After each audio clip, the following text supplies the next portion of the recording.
A paz do Senhor, a igreja, boa noite também a quem está em casa nos assistindo. Hoje vamos dar continuidade ao estudo do Evangelho de João. Hoje o estudo se conta no capítulo 14, mas antes vamos curvar as nossas cabeças, vamos pedir direção a Deus, entendimento dos altos céus.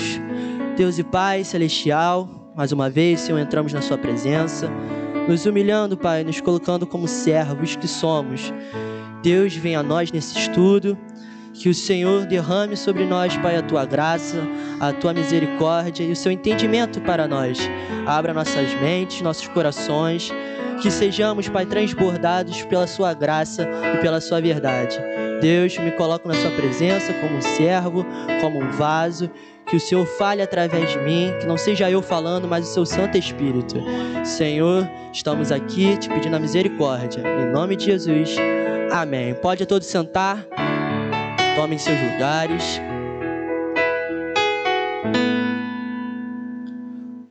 Começamos nós com o capítulo 14 de João, que é dividido em 3 partes. A primeira é bem curtinha, mas vamos lembrar do capítulo 13. Capítulo 13 é um capítulo conturbado no Evangelho de João. Começa com Jesus lavando os pés dos seus discípulos, deixando a eles um novo mandamento, que eles amassem uns aos outros, assim como eles também os amou. Logo depois de lavar os pés dos discípulos, Jesus prediz que será traído por um deles e apresenta Judas Iscariotes como este traidor. Ele molha o pão e dá honras a Judas Iscariotes, mesmo diante ali de uma traição iminente. E não tão somente Judas Iscariotes irá traí-lo, Jesus ainda fala que Pedro, um dos discípulos mais chegados a Jesus, irá negá-lo 3 vezes. Então, esse é o contexto que se encontra. Estamos na Páscoa, uma celebração importante, a maior festividade para os judeus, e ali onde Jesus se encontra com os seus discípulos está um clima pesado, está um clima triste, porque Jesus fala sobre a sua morte, fala que será crucificado e ainda diz que será traído e negado pelos seus próprios discípulos. Tendo isto em mente, começamos nós o capítulo 14. E o título já começa: Jesus fortalece os seus discípulos diante daquela situação. Versículo 1 até o versículo 4. Não se perturbe o coração de vocês. Creiam em Deus, creiam também em mim. Na casa de meu pai há muitos aposentos. Se não fosse assim, eu lhes teria dito: vou preparar-lhes o lugar. E se eu for e lhes preparar o lugar, voltarei e os levarei para mim, para que vocês estejam aonde eu estiver.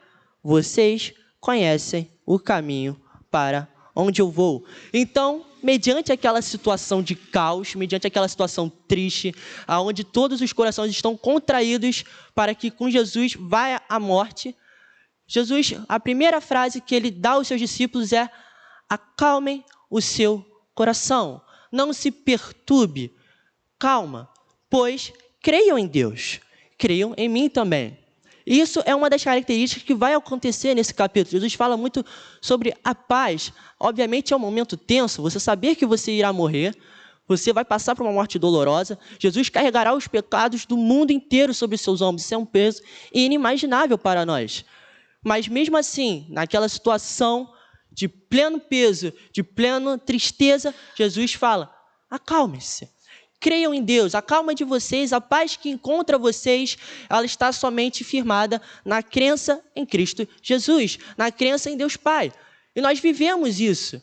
Nós, através do Espírito Santo, conseguimos viver um pouco desta paz, um pouco da paz que Deus irá dar assim que Ele restaurar todas as coisas. E Jesus dá isso aos discípulos, eles falam: creiam em Deus, creiam também no Filho, para que vocês alcancem a paz. E logo depois, Jesus, além de pedir a calma, ele fala o seguinte, versículo 2, na casa de meu pai há muitos aposentos. Se não fosse assim, eu lhes teria dito: vou preparar-lhes o lugar. E se eu for lhes preparar o lugar, voltarei e os levarei para mim, para que vocês estejam aonde eu estiver. Jesus, além de pedir calma, ele dá uma luz ao fim do túnel àqueles discípulos. Eles falam: eu não somente morrerei, não somente ressuscitarei, mas assim como voltarei a vocês. A vida em mim é plena. Então, acalme o coração. A morte não vai ser o final. Há algo muito maior que está por vir. O plano de salvação não vai somente à minha morte. Irei ressuscitá-lo. E além de ressuscitá-los, levarei para junto do meu Pai. E o próprio Jesus fala que ali haverá muitos aposentos, né? O caminho é estreito, mas lembremos nós do que Deus falou a Abraão, que a descendência de Abraão será incontável, assim como as estrelas do céu e como as areias do mar. Então, todos aqueles que professam e creem em Jesus e ainda experimentam dessa paz na terra, mesmo que tudo esteja turvo, mesmo que tudo esteja um caos, ainda há uma esperança final, uma esperança maior, muito maior do que a morte que é iminente, uma morte de cruz, uma morte dolorosa, algo que entristece o nosso coração. Crer em Deus e crer em Jesus como Filho de Deus, isso nos levará à vida eterna. E Jesus termina colocando: para mim, para que vocês estejam onde eu estiver. Vocês conhecem o caminho. E lemos nós, nos capítulos anteriores, que Jesus ele fala não somente para os discípulos, mas também para os fariseus, para a multidão, que eles não podem ir para onde Jesus vai. Eles não podem, pois Jesus está indo para um lugar onde é inacessível. Jesus estava se referindo ao céu. E agora Jesus fala que eles vão para o lugar aonde Jesus vai. Jesus irá os levá-lo, porque eles conhecem o caminho. E isso vai gerar uma dúvida em um dos discípulos. E vamos ver isso em sequência. Porque é meio ambíguo isso que Jesus coloca, é meio estranho. Como que eu não posso ir aonde você vai e o Senhor fala que eu conheço o caminho? Como assim? Então, vamos ler agora do versículo 5 até o versículo 14. Vamos lendo devagar. Disse-lhe Tomé: Senhor, não sabemos para onde vais. Como então podemos saber o caminho? Respondeu Jesus: Eu sou o caminho, a verdade e a vida. Ninguém vem ao Pai a não ser por mim. Se vocês realmente me conhecessem, conheceriam também o meu Pai. Já agora vocês conhecem e o têm visto. Disse Filipe: Senhor, mostra-nos o Pai, e isso nos basta. Jesus respondeu: Você não me conhece, Filipe? Mesmo depois de eu estar com vocês durante tanto tempo, quem me vê, vê o Pai. Como você pode dizer: Mostra-nos o Pai? Você não crê que eu estou no Pai e que o Pai está em mim? As palavras que eu lhe digo não são apenas minhas. Ao contrário, o Pai que vive em mim está realizando a sua obra. Creiam em mim quando digo que estou no Pai e que o Pai está em mim. Ou pelo menos creiam por causa das mesmas obras. Digo-lhes a verdade. Aquele que crê em mim fará também as obras que tenho realizado. Fará coisas ainda maiores do que esta. Eu estou indo para o Pai, porque eu estou indo para o Pai. E eu farei o que vocês pedirem em meu nome, para que o Pai seja glorificado no Filho. O que vocês pedirem em meu nome, eu farei. Primeiro nós vemos Tomé indagando Jesus. Tomé, ele é muito citado no livro de João, pouco citado nos evangelhos anteriores e brevemente citado no livro dos apóstolos, em Atos. Então, João coloca Tomé talvez como um reflexo da igreja da época. Porque Tomé, nós vemos nas narrativas, tanto antes do capítulo 14, como logo depois, que Tomé, ele indaga muito Jesus. Parece que ele não crê 100%. Mas mesmo assim, vamos ver mais à frente, que Tomé é um dos primeiros a reconhecer a divindade de Jesus, um dos primeiros a reconhecer que Jesus é o Deus. Então, Tomé indaga a Jesus: Senhor, não sabemos para onde vais. Como então podemos saber o caminho? Porque é aquilo que eu falei anteriormente. Jesus falou que para onde ele iria, ninguém poderia alcançá-lo. Então, Tomé ele se lembra daquilo que Jesus fala, não somente para os discípulos, não somente para a multidão, não somente para os fariseus. Ele lembra, ele fala: Jesus, você falou que para onde você vai, nós não podemos entrar. Então, como nós vamos conhecer um caminho de um lugar que nós nem conhecemos e nem podemos acessar? O Senhor está indo para um lugar que é desconhecido. Fale para nós, que caminho é este? E Jesus fala: Eu sou o caminho, a verdade e a vida. Ninguém vem ao Pai a não ser por mim. Jesus, com esta frase, que é muito famosa, ele afirma exclusivamente que só há um caminho para chegar ao Pai, através da obra de Jesus Cristo. Jesus reafirma que há somente uma verdade. E Jesus fala que tudo aquilo que ele fala é porque o Pai o manda. Então, tudo aquilo que Jesus fala, tudo aquilo que Jesus ordena, tudo aquilo que Jesus vive, é a verdade do Pai. É o plano do Pai se cumprindo em Jesus. E, além disso, Jesus é a vida. Através da morte na cruz do Calvário, da ressurreição no terceiro dia, Jesus nos dá a vida eterna, pois tomou os nossos pecados. Então, Jesus dá um compilado do que é o resumo da vida e do ministério dele. Ele é o único caminho que pode nos levar ao Pai. Ele é a única verdade. Tudo aquilo que Jesus prega, tudo aquilo que Jesus ordena, devemos levar como verdade. Jesus é o representante de Deus na terra. E tudo aquilo que o representante fala, não fala só em nome dele. Não são as palavras somente de Jesus, mas são as palavras do próprio Pai. E Jesus nos dá a vida eterna. Esse é o resumo da obra de Cristo. É o resumo do evangelho cristão. Então lhe disse Felipe: Senhor, mostra-nos o Pai, e isso nos basta. E Jesus respondeu: você não me conhece, Felipe? Quem me vê, vê ao Pai. Jesus, ele é a plena revelação de Deus. O ministério de Jesus cumpre todas as promessas, todas as profecias são cumpridas em Jesus. Jesus é a máxima revelação. E que sorte daqueles discípulos! Eles viam o próprio Deus encarnado na sua frente. Eles tinham acesso ao Deus 24 horas por dia durante esses 3 anos de ministério de Jesus. E Jesus era a revelação do Pai. Ele era Deus ali. Então Jesus indaga a Filipe: você não me conhece? Andou comigo durante 3 anos e ainda não entendeu? Como isso? Como pode você se deixar enganar dessa forma? Quem me vê, vê ao Pai. Eu sou a revelação de Deus. E ele continua: você não crê que eu estou no Pai e que o Pai está em mim? As palavras que eu lhes digo não são apenas minhas. Ao contrário, o Pai que vive em mim está realizando as suas obras. Creiam em mim quando digo que estou no Pai e o Pai está em mim. Ou pelo menos creiam por causa das mesmas obras. Jesus aqui ele estabelece a conexão e a intimidade que ele tem com o Pai. Ele e o Pai coexistem. Quem crê em Deus Filho, obviamente e consequentemente crerá em Deus Pai.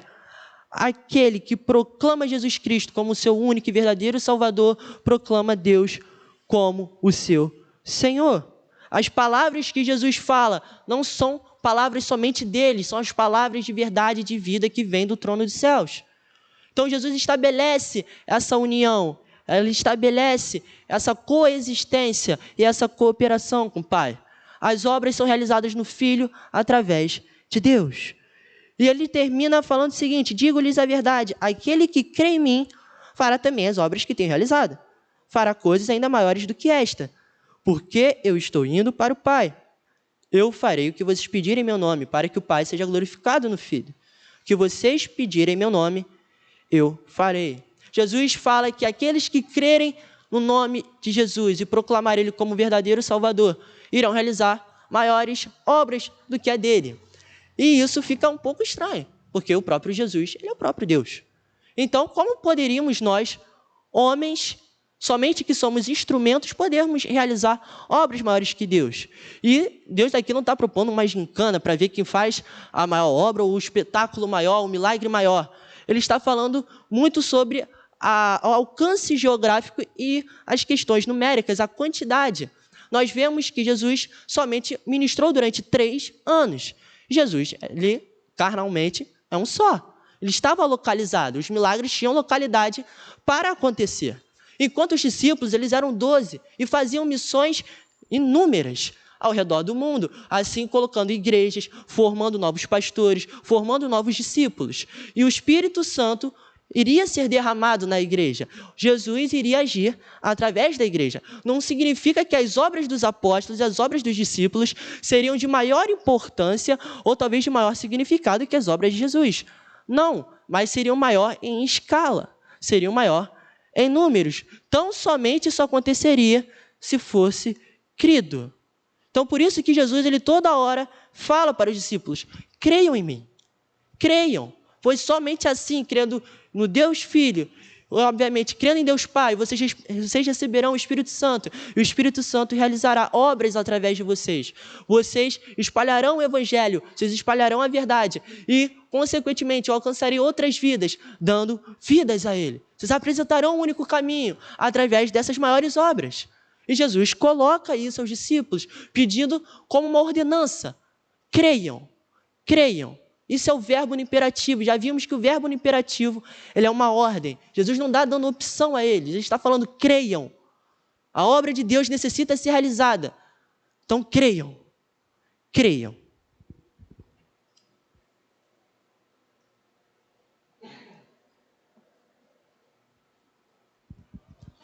Dando continuidade, a partir do versículo 15 até o versículo 21, o título é: Jesus promete o Espírito Santo. Se vocês me amam, obedecerão aos meus mandamentos. E eu pedirei ao Pai, e Ele lhes dará outro conselheiro. Só uma pausa. Em algumas traduções pode estar consolador. Tá? E prestem atenção no C maiúsculo. O C maiúsculo, ele indica o nome próprio. Ali está falando ali do Espírito Santo. Continuando. Para estar com vocês para sempre. O Espírito da verdade. O mundo não pode recebê-lo, porque não o vê, nem o conhece. Mas vocês o conhecem, pois ele vive com vocês e estará em vocês. Não os deixarei órfãos. Voltarei para vocês. Dentro de pouco tempo, o mundo não me verá mais. Vocês, porém, me verão. Porque eu vivo, vocês também viverão. Naquele dia, compreenderão que estou em meu Pai, vocês em mim e eu em vocês. Quem tem os meus mandamentos e lhes obedecem, esse é o que me ama. Aquele que me ama será amado por meu Pai, e eu também o amarei e me revelarei a ele. Então, Jesus continua o seu discurso. Jesus, logo após falar que ele é o único caminho, a única verdade e a vida eterna, a fonte da vida, ele promete o Espírito Santo. Ele dá um alívio àqueles discípulos, pois Jesus só viveu com eles durante 3 anos. Era um ministério, entre aspas, muito curto, né? É um pouco tempo para se dar. Então, obviamente, tudo aquilo que Jesus falou, tudo aquilo que Jesus ensinou, nós vemos aqui, por muitas vezes, que os discípulos ainda não entenderam completamente. Havia ainda dúvidas no ar. E eles precisariam ser fortalecidos durante toda a sua caminhada cristã, pois enfrentariam perseguições, enfrentariam prisões, enfrentariam inclusive a morte. Então, Jesus deixa este conselheiro. Mas ele primeiro coloca uma objeção. Ele fala: se vocês me amam, obedecerão meus mandamentos. O Espírito Santo, ele vem através daqueles que amam a Deus e obedecem seus mandamentos. Ele vem da parte do Pai, aqueles que amam a Deus. Deus nos amou primeiro e o seu amor é tão irresistível que nós o amamos de volta. E esse amar de volta consiste num regime de servidão tão grande e tão pleno e tão perfeito que nós obedecemos a lei. Nós obedecemos o mandamento. E uma das características do Espírito Santo é sempre nos voltar aos mandamentos de Deus. Quando pecamos, nos damos conta de que pecamos, é o Espírito Santo agindo em nossa vida e nos fazendo voltar aos mandamentos, porque Deus nos amou e amamos a Deus. E aqueles que amam a Deus, assim Deus os ama. Envia o seu Espírito, o seu conselheiro. E esse conselheiro, se nós pegarmos na palavra original, se chama paracleto. A palavra original que João usa significava advogado de defesa. Isso era um termo jurídico para aquela época. era aquele que prestava socorro a quem necessitava. E olha como João coloca, o Espírito Santo, ele vai ser o nosso conselheiro, nosso consolador, o nosso advogado de defesa e a quem vai nos prestar socorro. Pois o tempo de Jesus, fisicamente aqui na terra, Jesus fazia esse papel, estava acabando. Jesus é quem prestava o socorro aos necessitados, Jesus era quem advogava a favor dos necessitados, daqueles que precisavam de estar perto de Deus. Jesus era o conselheiro dos seus discípulos, dando ordens, admoestando em amor. E Jesus era aquele que realizava milagres a quem precisava.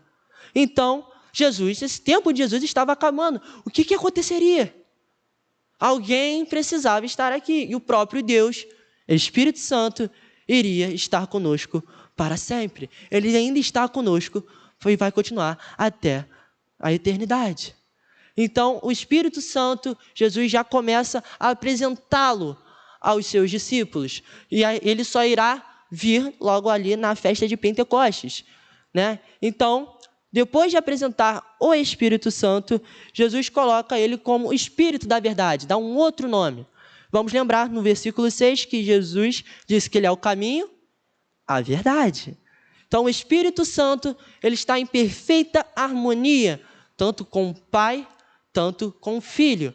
É a Santíssima Trindade sendo apresentada aos discípulos de forma plena.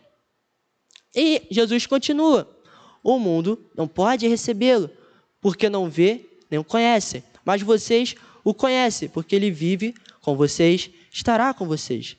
Não os deixarei órfãos, voltarei para vocês. Dentro de pouco tempo, o mundo não me verá mais, vocês me verão, porque eu vivo, vocês também viverão. Jesus fala que ele é o caminho, a verdade e a vida. Jesus coloca agora porque ele vive, nós viveremos. Obviamente não viveremos na questão somente carnal, mas a vida eterna, ela é o alvo do crente. É para isso que Jesus veio. Este era a missão de Jesus. É para isso que Jesus estabeleceu o seu ministério, para dar vida eterna, para resgatar aqueles que estavam perdidos. Jesus fala isso abertamente para os seus discípulos. Olha, porque eu vivo, porque eu ressuscitarei, porque eu sou a fonte de vida, vocês viverão eternamente. Vocês chegarão ao Pai através de mim, conhecerão a verdade, através da verdade, amarão ao Pai e obedecerão todos os seus mandamentos. E no grande dia, viverão eternamente nos braços, na casa de meu Pai, aonde lhes preparei lugar. Então, vamos dar uma continuidade. Versículo 22. Disse então Judas, não os Iscariotes. Vamos lembrar que Judas Iscariotes, Jesus já tinha ordenado que ele fosse fazer o que ele tinha que fazer com pressa, né? Judas Iscariotes já tinha saído ali onde Jesus e seus discípulos estavam e foi trair Jesus. Senhor, mas por que te revelarás a nós e não ao mundo? Respondeu Jesus, se alguém me ama, obedecerá a minha palavra. Meu Pai o amará. Nós viremos e faremos morada nele. Aquele que não me ama, não obedece às minhas palavras. Estas palavras que vocês estão ouvindo não são minhas, mas são de meu Pai, que me enviou. Tudo isso lhes tenho dito, enquanto ainda estou com vocês. Mas o Conselheiro, o Espírito Santo, que o Pai enviará em meu nome, lhes ensinará todas as coisas e lhes fará lembrar tudo o que eu lhes disse. Jesus, ele coloca agora o ensino, a palavra dele, a verdade, não somente como sendo uma verdade do próprio Jesus, mas a verdade que o Pai diz a Jesus para que ele ordene aos seus, e ele afirma que o Espírito Santo, o Conselheiro, o Consolador, fará nos lembrar disso, porque assim Deus nos ama. Então, porque Deus nos ama, ele faz nos lembrar dele a todo tempo, porque somos pecadores. A nossa humanidade, o nosso pecado, a nossa pecaminosidade sempre vai nos voltar contra Deus. Mas Deus, num ato de amor e misericórdia, envia o seu Espírito, o Espírito Santo, para que nos ensine todas as coisas, para que se revele a verdade e ainda assim obedeçamos a palavra. O ensino de Deus Pai, o ensino de Deus Filho e o ensino de Deus Espírito Santo estão sempre em harmonia. Eles coexistem, eles cooperam, eles são um.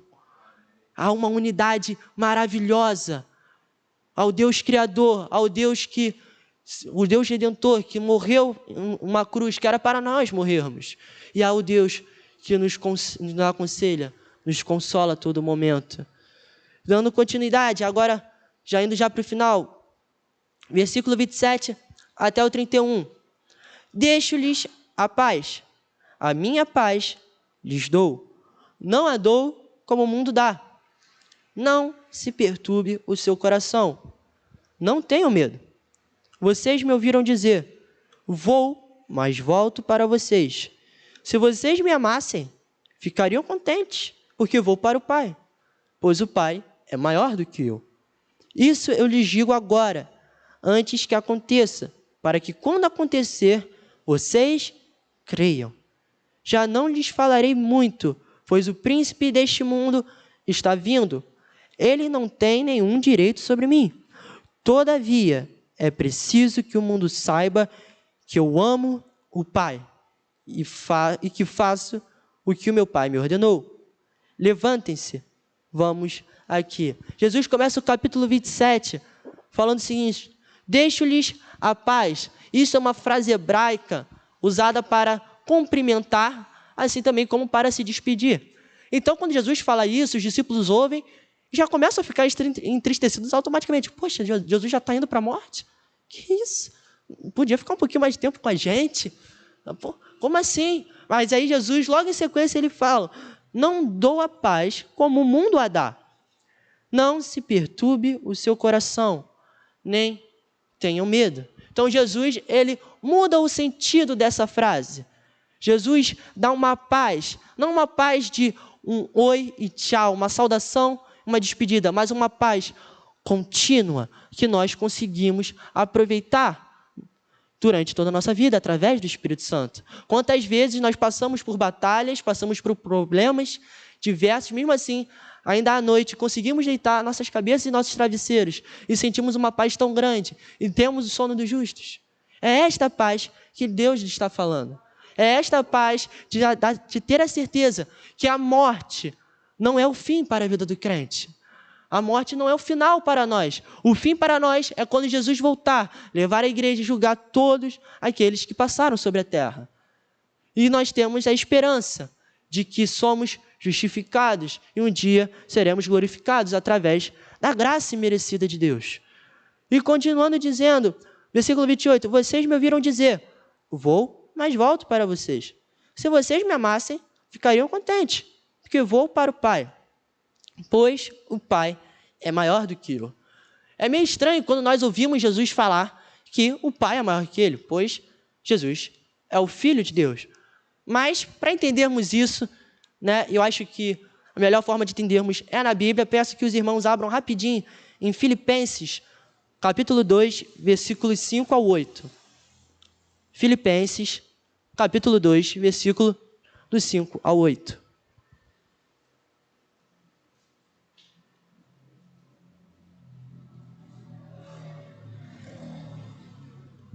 Amém? Seja a atitude de vocês a mesma de Jesus Cristo, que, embora sendo Deus, não considerou que o ser igual a Deus era algo a que devia apegar-se, mas esvaziou-se a si mesmo, vindo a ser servo, tornando-se semelhante aos homens. E sendo encontrado em forma humana, humilhou-se a si mesmo e foi obediente até a morte de cruz. Então, aqui o apóstolo Paulo, ele coloca que Jesus humilhou-se, se esvaziou de sua glória, de seu trono, para tomar uma forma humana, a forma de servo. Devemos ter em mente que isso, para um Deus todo-poderoso, um Deus ilimitado, isso é um ato de humilhação, um ato de vergonha. Deus é Deus. Ele criou todas as coisas. Por intermédio dele, para ele e por ele foram feitas todas as coisas. E esse mesmo Deus que estava na criação do mundo, humilha-se e se submete ao Deus Pai, se colocando embaixo da soberania e é obediente até a morte de cruz. Então, não é que Deus Pai é maior que o Deus Filho, mas nos seus dias de carne, Jesus Cristo se humilha e se coloca embaixo da vontade do Pai, para que assim cumprisse o plano de salvação. O plano de salvação só viria através de uma humilhação, de um sacrifício de um cordeiro puro, imaculado. E esse foi Jesus Cristo. E ele dá continuidade. Isso ele digo agora, antes que aconteça, para que quando acontecer, vocês creiam. Já não lhes falarei muito, pois o príncipe deste mundo está vindo. Ele não tem nenhum direito sobre mim. Quando Jesus fala príncipe deste mundo, ele está se referindo literalmente a Satanás. Jesus está falando que Satanás está se aproximando. Lembremos nós que Satanás já tinha se apoderado do coração de Judas. Já havia levado Judas a trair Jesus. Então, Jesus já está falando, Satanás está se aproximando. Ele vem vindo. Mas ele não tem nenhum direito sobre mim. O Evangelho de João é escrito para que todos cresçam que Jesus é o Filho de Deus. E somente alguém que é puro, santo, sem pecado nenhum, capaz de morrer numa cruz e levar os pecados da humanidade, somente esse é o Filho de Deus. Somente esse é o próprio Deus, estando em carne, se humilhando, se esvaindo de sua glória. E o pecado não o domina. Vemos que Jesus foi tentado pelo próprio Satanás, e o pecado não o domina, pois ele é santo. Ele é Deus. E é isso que João relata. É isso que o próprio Jesus afirma. Não somente com os eu sous, mas através de suas obras, através de seus sinais milagrosos, através dos seus sermões, e agora através deste trecho, um trecho tão importante, a qual ele afirma, eu não tenho pecado, eu sou Deus, irei morrer no lugar de vocês, tomarei uma cruz, algo humilhante em lugar de vocês, para que assim vocês tenham acesso ao Pai, vocês conheçam o Pai e vivam com o Pai eternamente. E finalizando, todavia, é preciso que o mundo saiba que eu amo o Pai e que faço o que meu Pai me ordenou. Levante-se, vamos-nos daqui. Jesus finaliza falando que o mundo necessita saber de que o Filho ama o Pai. Não somente ama da boca para fora. Vemos que o amor em o qual Jesus se refere, ele é revelado através da obediência aos mandamentos de Deus. E o mandamento de Deus Pai ao Deus Filho, a Jesus, é que ele viesse à terra, morresse na cruz e que assim fosse ressurreto ao terceiro dia. E Jesus cumpre isso. Jesus é fiel até a morte de cruz. E ele finaliza falando, levante-se, vamos daqui. Jesus agora está partindo para o ato final, para glorificar o nome de Deus. A obra de Deus será completada nesses próximos capítulos e será algo maravilhoso para nós, doloroso para Deus. Algo humilhante, algo que pesa, algo que nós não temos nem noção do que se passa. Mas mesmo assim, Jesus não recua, Jesus obedece a Deus, Deus Pai. Ele é fiel até a morte de cruz. Que possamos, irmãos, amar a Deus de uma forma inimaginável com todo o nosso ser. Venhamos cumprir as suas ordenanças, seus mandamentos e receber mais do Espírito Santo para que possamos andar pelo caminho, conhecer a verdade e um dia viver a vida eterna. Amém? Vamos curvar nossas cabeças, agradecer a Deus por mais uma mensagem. Deus Pai, Deus Filho, Deus Espírito Santo, Muito obrigado, Pai, por tudo, Deus, pela Tua palavra, pelo Teu ensino, por Tua vida, pelo Teu ministério, pela morte de cruz, que o Senhor tomou o nosso lugar. O Senhor levou sobre si todos os nossos pecados, as nossas transgressões. Meu Pai, muito obrigado, Deus. Obrigado pelo Senhor ter enviado o Espírito Santo a nós. O Espírito Santo que nos aconselha, o Espírito Santo que nos faz voltar, Senhor, a Ti em todos os momentos. Mesmo quando nós pecamos, mesmo quando nós somos falhos, o Senhor ainda nos ama, Pai. Não somos merecedores de tal amor. Muito obrigado, Pai, pela Sua misericórdia que nos acompanha dia e noite, Pai. Seja conosco nesse resto de semana. Seja conosco, Pai, em nossos trabalhos, nossos afazeres, e em tudo, Deus, o Senhor esteja presente. Agradecemos por mais um dia, por mais um culto. Receba, Pai, as nossas adorações, os nossos louvores, que sejam para a honra e glória do Teu santo nome. Em nome do Teu Filho amado Jesus Cristo, oramos e Te agradecemos. Amém.